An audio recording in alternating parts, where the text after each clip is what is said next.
Let's face the truth. The smoke and mirrors that the streaming services hide behind is a little concerning. If you're an investor, you should be a lot concerned.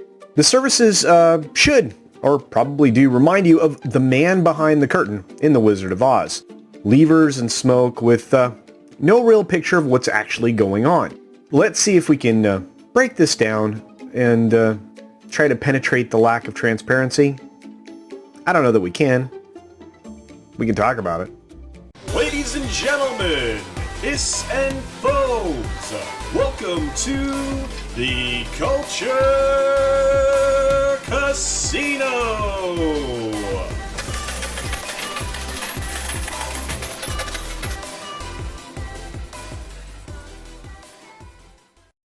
Not long ago, articles began to emerge about how successful a given streaming show or service was. A lot of things were being propped up through the use of a sketchy math technique like parrot analytics, which we've talked about on this channel before. For more on that, of course, go and check out my previous video about parrot analytics, and I'm thinking about doing another one, but anyway, it's on here somewhere. Because there are no economic pressures specifically in the form of advertising on most of these streaming services, true ratings insights, or the ratings themselves, into what a program actually sees as far as interest or viewership, it doesn't exist. There are no industry standards that are applied to measure what success could be, and that leads the service into making up kind of their own way, which, let's face it, completely inadequate, and you're never going to measure apples to oranges. Netflix, at one point in time, required a viewer to consume about 70% of a show or film for it to be counted as a view. This was recently amended to 2 minutes. That's a substantial difference in their own standard. In fact, this change actually gave the service the opportunity to tout the success of the program The Witcher as its biggest show ever and to drive subscribers to the service. So, I wonder why they did it. Convenient timing, to say the least, is probably the best guess there. Netflix claims that they also are cost conscious, but admit that critical acclaim may also keep a show alive. So, its popularity isn't necessarily measured by the number of views. You ever wonder why the show One Day at a Time reboot got 3 seasons? That's why. Now, Hulu measures a view based on a 10% rule. If the viewer made it through 10% of a show, episode, film, whatever, that's a view. Only watch 2.5 minutes of a sitcom that you decided was terrible? Well, you may have just contributed to an awful show getting renewed there on that platform. Hulu also looks at other factors as well, kind of like Netflix, such as rewatchability and whether people move on to the next episode. In other words, a binge style. Now, as Hulu and Peacock offer an ad-embedded version of their product, they don't actually suffer from some of the same ratings issues that the other services do because, they have to pursue ad viability with their programming. The funny thing about all of this discussion in views is that it doesn't seem to matter to investors. I don't know why. For some reason, they just don't care, and I think they really should. I know I do. In fact, Facebook counts a view on their service as 3 seconds. So if you watch something on Facebook, 3 seconds, they gotcha. YouTube counts a view as 30 seconds of any intentional viewing, even if you skip around throughout a video, which, let's face it, a lot of people do skip around in a video. Now, every effort early on to track what Netflix was doing, because again, they were the granddaddy of them all, essentially. Those efforts were all thwarted. Now, you had companies like, very early on, like Jump Shot, but they couldn't even track the TV viewing. Then you had Symphony Media, I think, which went out of business trying to figure out how to track Netflix. And now you have the smoke and mirrors fake math that Parrot Analytics is made up of. And you can actually pretty much ignore any of that. The only thing that seems somewhat reliable is Google Trending. Again, Parrot Analytics uses that in their algorithm as well, but I mean, Good luck. Good luck. The only thing to measure is how many people like me talk about a show in a positive way and how much response they get. So, if you watch something that somebody says is great, chances are there's a lot of people out there saying the same thing. You can pretty much judge how successful or popular a program is. Even the master of the rating systems themselves, of course, the granddaddy in this category would be Nielsen, claimed to have solved the Sphinx riddle when it comes to Netflix. Netflix says, no, you didn't. But Nielsen is the heavyweight when it comes to ratings, and every once in a while, they counterpunch the streaming services. They actually disputed recent performances of some of Netflix's shows. For example, Netflix's The Bird Box supposedly got over 40 million people interested in it, or something like that. And Netflix says, nah, you really only had about 20 million-ish, 26 million, something like that. So they basically said, no, we don't agree with you. That's not true. Now, there's a major thing that's always being looked over, probably the best way to say it. Content creators for streaming platforms are in the position of getting pretty screwed. This would be the writers and directors, producers of these programs that are successful on these streamers.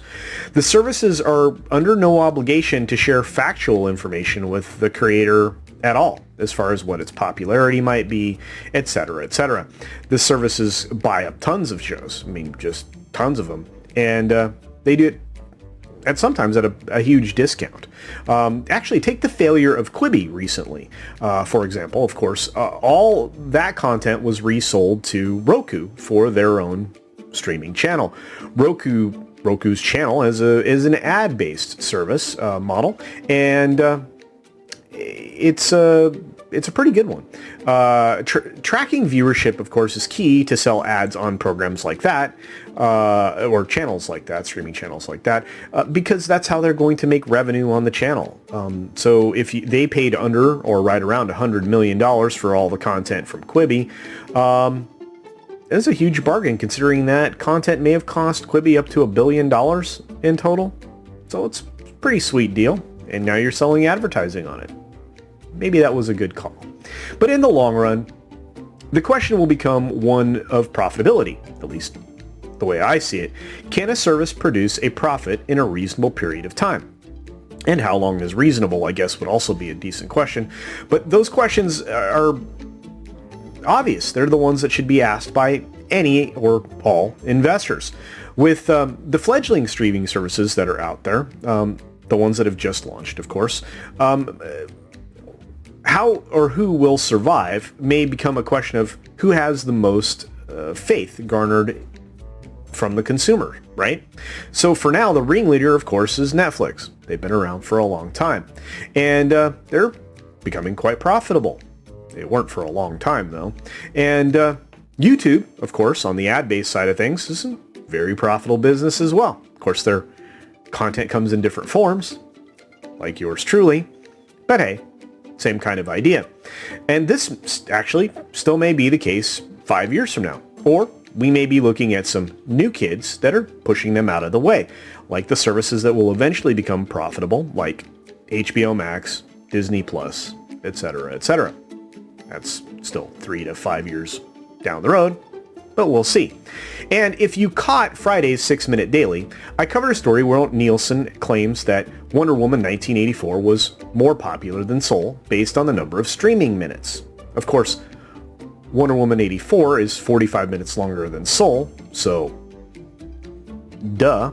They also admit in that same story, I should say, that even their insight is incredibly limited, like I mentioned before, and they haven't officially started tracking HBO Max.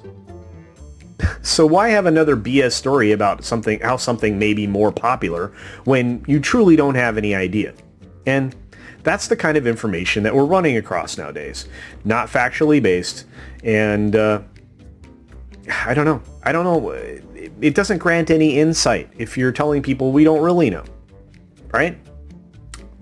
One thing is clear. Until investors demand transparency, the popularity question will remain a mystery. And of course, most industry experts are saying the streamers are not going to be anything but opaque at this point.